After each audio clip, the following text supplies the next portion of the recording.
అవ్వలకి మహిళలకి శుభాభివందనములు. ముఖ్యంగా మనకి ఎలక్షన్లు దగ్గర పడుతున్నాయి.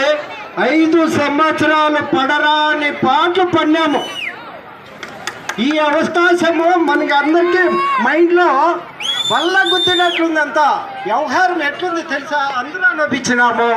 కాబట్టి ఇకనైనా ఈ అతిరథ మహారథులు ఇచ్చేసిన సందర్భంగా మనము భారీ మెజార్టీతో గెలిపించి వీళ్ళని సదుపాయాలని మనకి బల్ల గుద్ది అడిగి పనులు చేపించుకుందామని నా అభివాదం చేస్తున్నాను.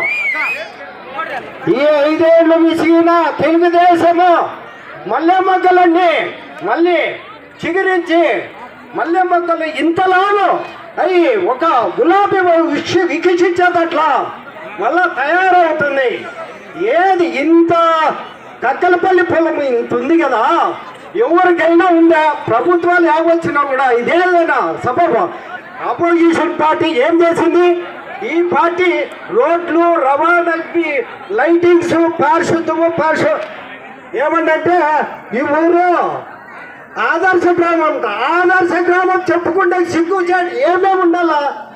రోడ్లు బాగుండాలా, నీట్నెస్ ఉండాలా, ఒక గుడి పడి ఉండాలా, ఒక హై స్కూల్ ఇంతవరకు లేదు. ప్లేస్ చూస్తే హై స్కూల్ పెడతా దీనికి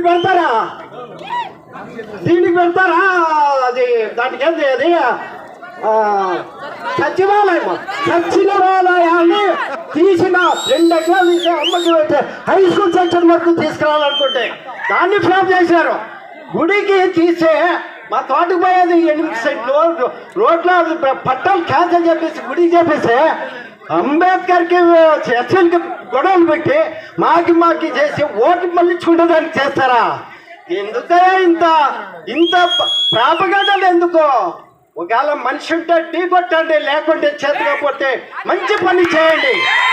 ఈ సభాముఖంగా చెప్తున్నాను. కానీ ఎవరైనా మంచి సన్మార్గంలో నడచండి, మంచి దారి మనకి దేవుడు ప్రసాదిస్తాడు. ఈ చంద్రబాబు నాయుడు ఎన్ని కష్టాలు పడినాడు, అన్ని ఓడ్చుకొని అన్ని చేసినాడు. ఇప్పుడు తరుణము మంచి తరుణము ఆవిర్భవిస్తున్నది. కాబట్టి ఇప్పుడు చంద్రబాబు నాయుడిని బలేతంతో గెలిపించవాలని నేను కోరుకుంటాను. చంద్రబాబు నాయుడు సాక్షాత్గా సునీతమ్మ